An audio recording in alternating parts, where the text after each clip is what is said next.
In 37 countries around the world, voting is mandatory.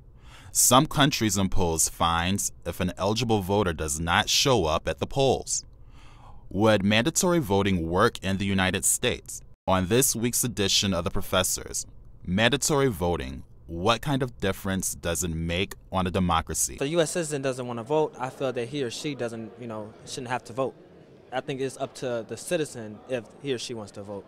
I feel it would probably be better, because then everyone gets to say in it and they can't complain when something that they don't like doesn't happen because they voted, so they had a say in it.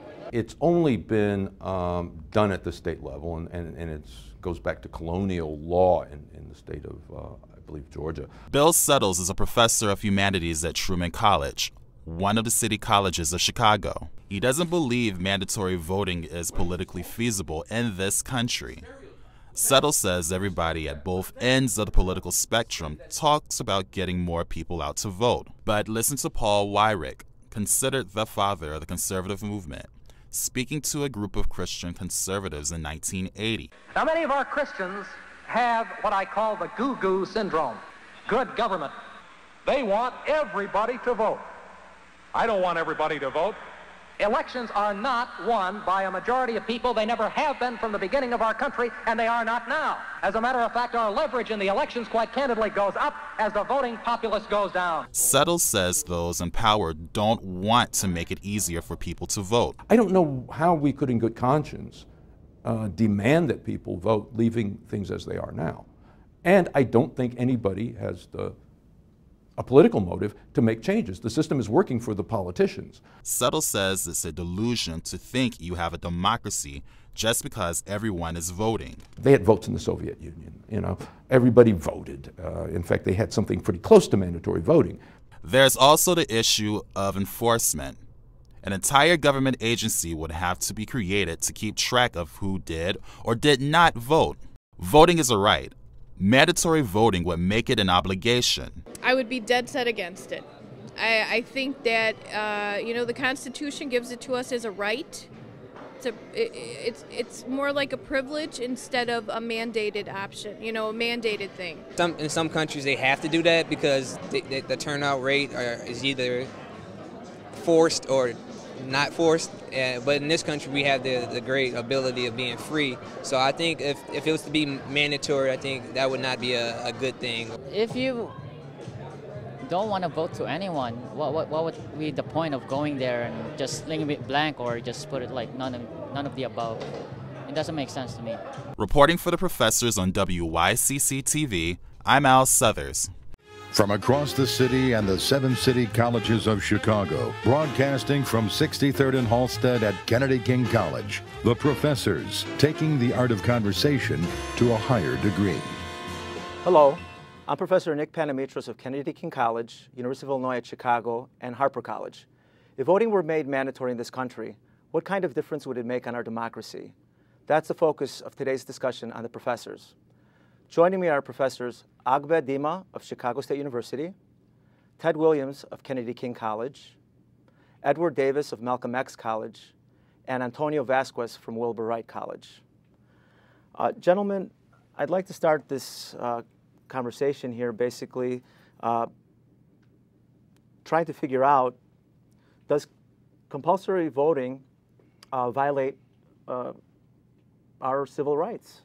Well, as an economist, my point of view is that if we're going to argue for free markets, then voting is a free market. That is, there's a demand for ballots and a supply for ballots.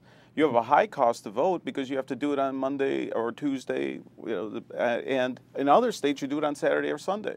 You also have, in a situation in the U.S., a movement over time of controlling the demand for ballots by restricting state by state people's ability to get them, such as felons. They've paid their debt to society, but now, since felons are primarily minority groups, then we're looking at them being disenfranchised. So that if we're going to be a free market, we could see that as one possibility of choice. Yeah. And I think the real issue that we step back to, as we even step back in the conversation a little bit, is really, we all know that in America, voter turnout is relatively low for a democracy like ours. In presidential elections, it hovers between 50 and 60%. In midterm elections, it hovers between 30 and 40%. In fact, there's a statistic that I tell my students I think is really tragic.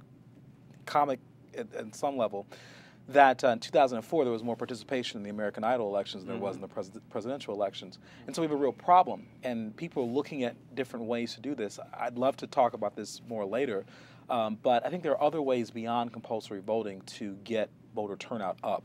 There are a lot of problems with our system, which I'm sure we'll talk about, but compulsory voting I don't think is necessarily the solution. Well, Ted, let me ask you this question. When you talk about compulsory or mandatory voting, I mean, jury duty is mandatory. Why shouldn't, voting during elections be mandatory? Well, I mean, it literally is the equivalent of a reverse poll tax. So the poll tax essentially said that, that in order to vote, you have to pay.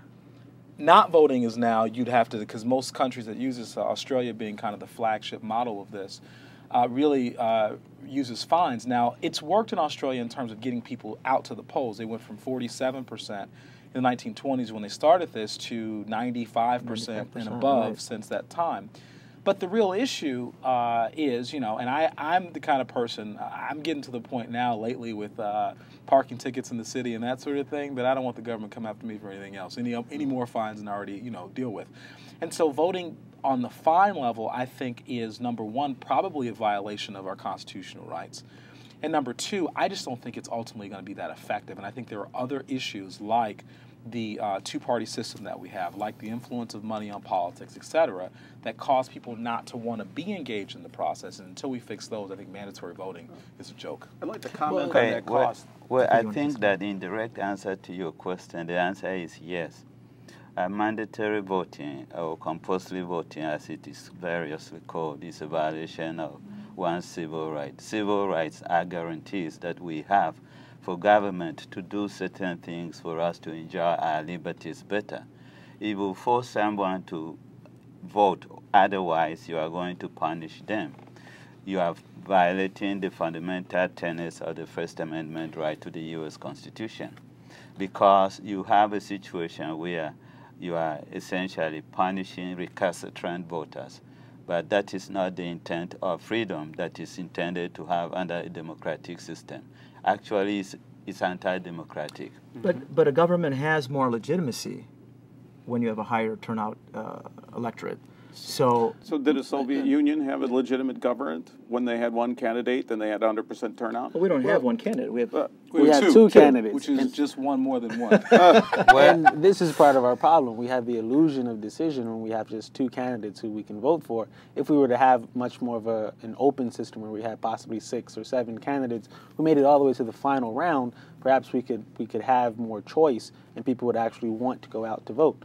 Even as we talked about the idea of voting in terms of economics, where the incentive would be perhaps the government give us some sort of tax credit for going out to vote, $10 tax credit or $50 tax credit for those who participate in our democracy. I don't know, that could... And to go to that idea of cost, like when you mentioned Australia, they vote on Saturday and Sunday. Idle, you just do it from your phone. Yeah. You don't have to spend hours getting educated about through a politician's position on a statement.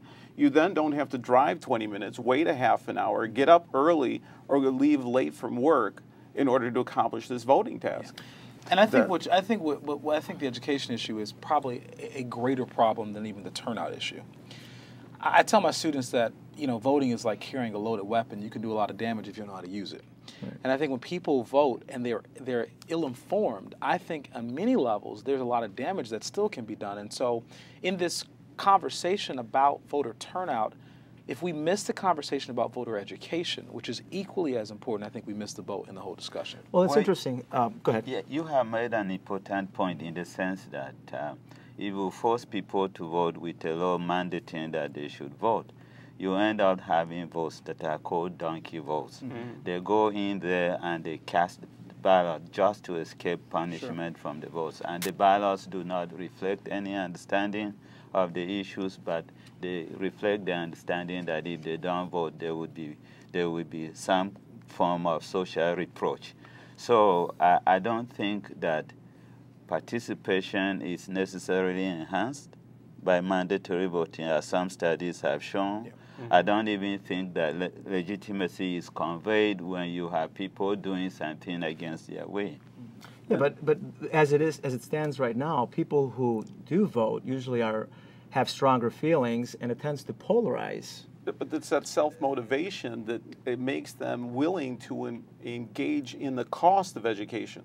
So I'm a city college professor, let's say, and I'm sitting there thinking, do I spend? Yeah, let's just say you are. Hypothetically, you're out there, you're making a living.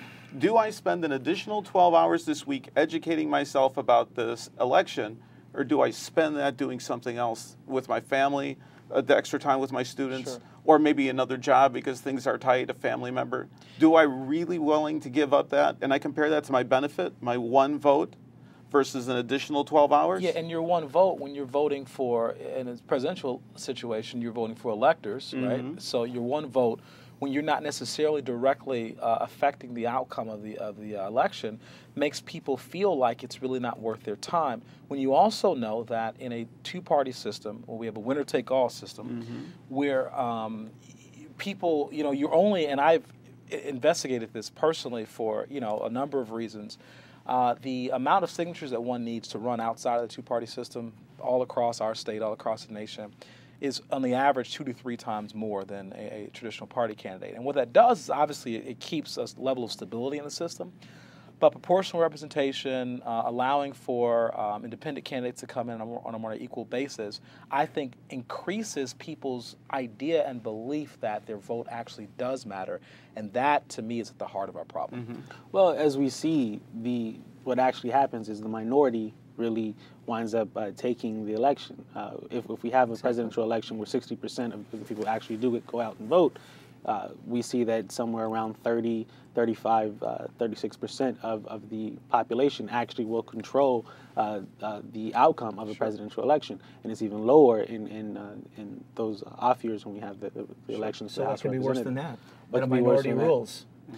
Well, this takes us to the question of whether or not we really do have a democracy. Do we have a democracy, or do we have an oligarchy, or do we have just a system where a small group of people actually run our country, or do we really want to have a democracy where the majority, or where a majority of people feel as though that they have some sort of contribution that they're making? The prevailing total lower voter turnout is that if people are not participating, they are somehow satisfied with what is going on. But if something bothers them with the system, they will go out there and try to change it. But we're trying to take the system as it is, change it. During the conversion, there's going to be some issues, but then later on, as people are forced to participate, of course, there are going to be those who will never care and never want to vote. So that's why I'm for personally mandatory attendance rather than voting. At least show up at the place, show that you walked into the building, and then you're out of there. What does that accomplish? There's no change to the choices you have with you. As Edward was saying, when we talked about this earlier, it is no longer an independent body that handles the debates between candidates. It is no longer the League of Women Voters that is an arm's length from these politicians. It's the Democratic and Republican parties that are controlling our national presidential debates. I don't disagree with you, but if you have people going there, you're going to be surprised how many people are going to actually do some research, perhaps look at the candidates and see what's available and what they advocate or believe in. So my feeling is that you're saying basically that if you force people to vote, that there's no good outcome, and I think that there's very good outcome. There's going to be always those problems. If we're talking about change, then we might as well really change the heart of the system rather than just a peripheral change. If we're really talking about altering things, and that's my issue and with this. That dynamic change has to come with education. We have to look at our K through 12 system. We have to look at our community college system to integrate it completely. Right, to integrate this system completely, so that we can have education which informs our citizens about their rights and about their right to participate in the obligation. Well, we hope it would, and I think that most proposals about this have included that, but it really is very important. But on top of that, because I teach political science every day, and I look at, even after I spend a semester with students teaching them about the political process, many of my students say, you know what, now that I know all this, I really don't want to vote now. Because now I understand the influence of money, I understand the two-party system, and so what I have seen, and this is where I am hopeful, I'm more hopeful about models of direct democracy today, like the referendum questions that are on the ballots, different places, and how they're binding in certain states. I'm more hopeful about that as a way to get people involved than I really am right now about our representative model. But if we are going to have low turnout, how are you going to deal with the issue of people participating in order to give a voice to issues on the referendum? Because the argument is that if they believe that their vote matters more, then they will be more willing or more likely to participate. And I think part of it, and studies have shown very clearly, that one of the major reasons people do not vote is they feel like their vote does not count. Yeah, but that goes for the vote as well. I think the fundamental issue that we should consider is one of the cardinal elements of democracy is majoritarianism, meaning decisions in a democracy have to be made by majority vote, including electing officials who we then go and carry out policies. If that is not going to happen, maybe rather than mandating that people should vote, we should find a better way of making decisions in a democracy. Well, to the majority, we have 2000 to think, where we had a majority of the popular vote for one president, and then the other one won because of representation. So you analyze that, and you again step back and say, what good was my vote?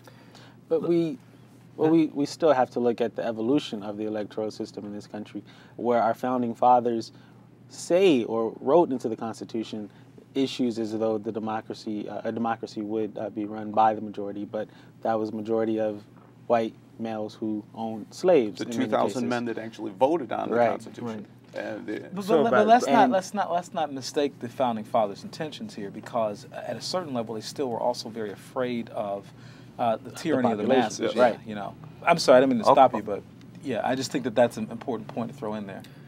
Well, there is an important point about mandatory voting, I should say, and the important point is that it prevents the disenfranchisement of socially disadvantaged groups, such as minorities and women who were denied the vote. But I should say that if you go way back to Athenian democracy, you find that they had some form of mandatory voting for participating. And those who refused to participate were subject to social opprobrium. So this is not new, but the purpose for which it has served remains a big question today. Well, in a small democracy, that's possible. Imagine that we now have a new government agency that's going to ensure voter turnout. Imagine the jobs, the benefits, the union contracts, the non-union contracts, all of the expenses of this system that's going to be geared up every 2 years. Absolutely, that will not happen, because even the system we have as it is now, the Republicans are highly against higher voter turnout, because they think that and many states are now implementing laws that would require some kind of government-issued ID for someone to vote. Sure. No, but I would make the case that both the Democrats and the Republicans benefit from the system of aristocracy currently. Because if you look at who's in office, who's in Congress, these, I tend to be relatively nonpartisan in this. It really is. They don't want you to vote, and the Democratic incumbents don't want people to vote any more than the Republicans do. Let me put a little different angle on this here now. If we have mandatory voting, wouldn't politicians have more time to talk about policy, work on policy, rather than mobilize electorates to come and vote? Well, this is true. There would be less time spent on the campaign trail. There would be much more time spent in Washington, or spent down in Springfield, or spent actually getting the job done, and less time trying to raise funds. There wouldn't be the need for fundraising at the level that we now see, and it wouldn't be about so much the candidate who has raised the most funds who could actually win. I'm sorry, I may have missed that. Why would mandatory voting cause them to campaign less? Because they're not going to be spending time trying to get people to come out and vote, because they're already out voting, so they'd have to address issues and work on their policy, statements and things of the sort. But now, in order to attract, since you've got mandatory voters, you have your two blocks that are more or less consistent within the parties, but then you now have to appeal to even the more extreme wings of both sides in order to bring them in to vote. Absolutely. So you could end up with a more extreme situation where now the Republican has got his block that is going to be there in a block of independents, and now to be able to win, I've got to pull that other extreme end of my party even more. Moreover, in a situation where we have these physical exigencies, you have a situation where people are going to participate more, which means that states are going to spend more money sending out election notices as they are mandated by law. Where is the money going to come? Yeah, going to cut schools, education, Medicare, so welfare. That is why I believe that as much as we want higher voter turnout, mandatory voting may not be the way to go because there are too many complexities that need to be ironed out first. Well, there are 30 countries in the world that have, approximately 30 countries in the world that have mandatory voting, and some of them have strict penalties, some have very low enforcement, and some of them have really no enforcement at all. It's more of a cultural thing. So let's go to, if there were to be mandatory voting here, what would be a way to possibly fairly implement it? Well, I just don't think there is one, so I can't answer that question. But what I will say is that some people have argued, there's a school of thought here, it's the rational ignorance effect, that people, they don't get involved, they don't know, and by not knowing and not being involved, that really is a vote. It is a statement of protest, ultimately saying, listen, I choose none of the above, and that is my vote. And honestly, in many levels, that is a viable, I think, form of protest if you're dissatisfied with what you have as an option. And I don't think that's necessarily a bad thing. I mean, obviously, I want voter turnout just like everyone else does, but I do respect Americans' rights to say, hey, I want none of those bums. But the stats you brought in earlier, you said 40% the last congressional election turned out and voted. Sure. A majority of that basically voted, 21%. voted in, approximately 21% voted in the person. Is that fair? Well, is that correct? Okay, let's look at the last mayoral election. Let's bring it home for a second. Sure. Because we had about 30% turnout for Mayor Rahm Emanuel won. And that was the turnout. Yeah, that was the turnout, right? So the majority of that? Yeah, well, yeah. And so, but the point here is that many people, the people who were apathetic, yet people who were disengaged, ill-informed, etc. But on top of that, you had people that saw the writing on the wall. When you have a candidate that rolls into town that's backed by the president, that has big business behind him, you've got a splintered group of candidates in the African American community, Latino community, etc. You realize that that there is really not a lot of hope for this gentleman not winning, and I think that it was 30% last time Mayor Daley ran. It was the same kind of situation. And so I think that, once again, speaks to the heart of the problem about why people are not involved.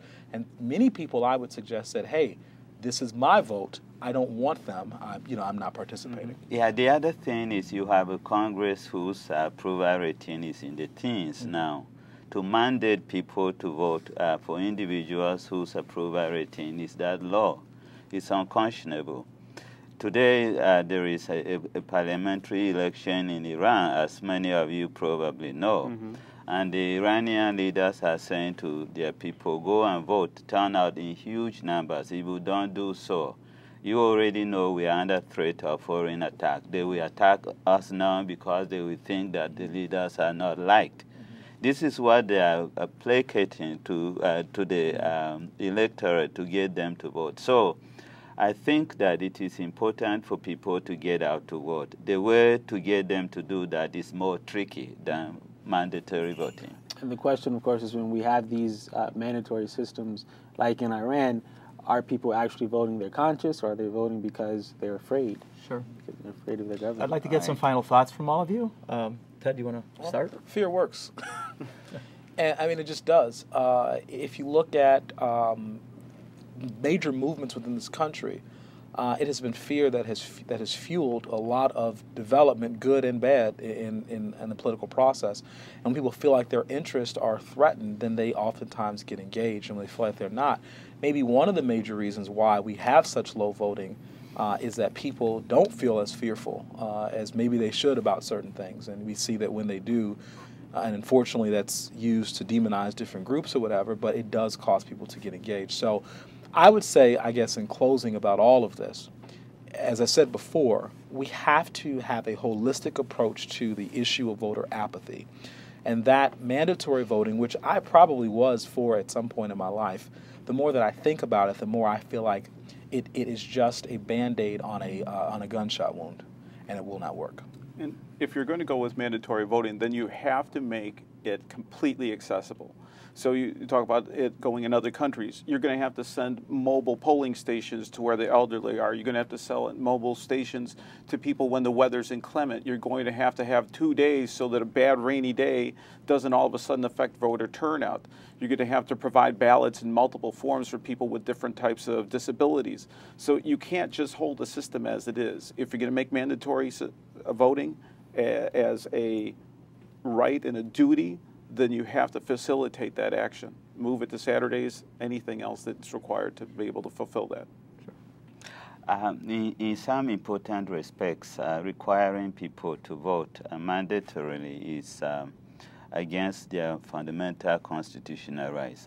It may even be a violation of some religious freedoms in the sense that Jehovah's Witnesses do not want to participate in politics because they deem it immoral and corrupt.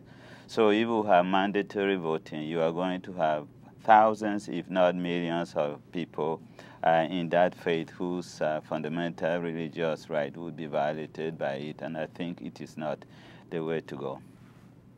Well, we know that fear may work, but as an educator, I would say education works. So one of the things that we would have to do in our holistic approach to correcting the voting system in the United States would be to educate the population so that they are well informed of their rights, well informed of the obligation to vote, and the power of the ballot which so many people have fought for and died for over the years. Thank you for joining us. See you next time on The Professors. Thank you.